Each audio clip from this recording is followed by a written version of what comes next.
தென்பெண்ணை ஆற்றின் குறுக்கே அமைந்துள்ள கெலவரப்பள்ளி அணையின் வரலாற்று மற்றும் தற்போதைய நிலை குறித்த காணொளி.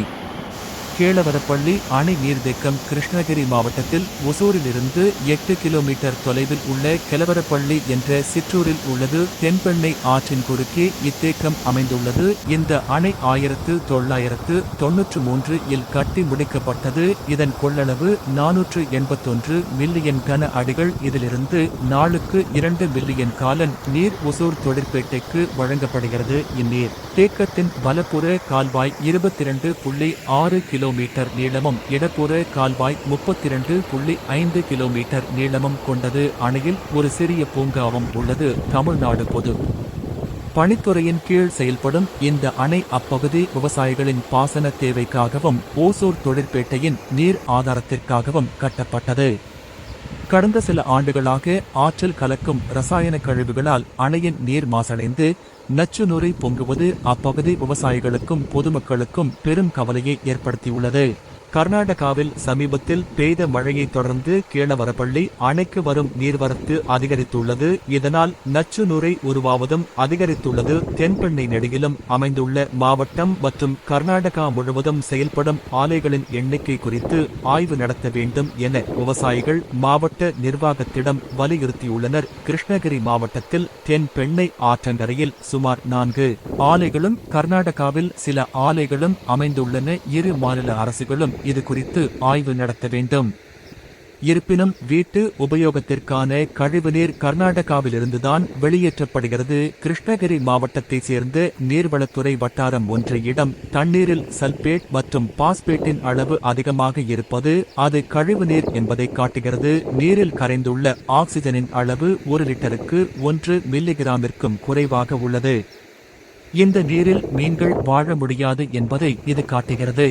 பெங்களூரு மாநகர பகுதியில் இருந்து தினந்தோறும் சுமார் 1329 மில்லியன் லிட்டர் கழிவுநீர் வெளியேறுகிறது.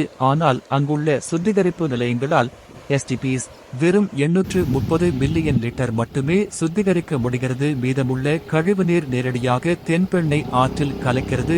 பெங்களூரு மற்றும் எல்லை பகுதி தொழிற்சாலைகளில் இருந்து வெளியேறும் பாஸ்பேட், அம்மோனியா, நைட்ரஜன் மற்றும் ரசாயன கழிவுகள் ஆற்று நீரில் அதிகளவில் கலந்துள்ளன. அணை நிரம்பி உபரி நீர் மதகுகள் வழியாக அதிக உயரத்தில் இருந்து கீழே கொட்டும் போது நீரில் உள்ள ரசாயனங்கள் மற்றும் சோப்பு கழிவுகள் காரணமாக கடுமையான நச்சு நுரை உருவாகிறது. இந்த நச்சு நீரை பாய்ச்சுவதால் பயிர்கள் கருகும் அபாயமும் நிலத்தின் காரத்தன்மை மாறும் அபாயமும் ஏற்பட்டுள்ளது. இந்த அணையில் இருந்து வரும் நீர் இப்பகுதியிலிருந்து 20 கிமீக்கும் அதிகமான சுற்றளவில் விவசாய பணிகளுக்கு பயன்படுத்தப்படுகிறது.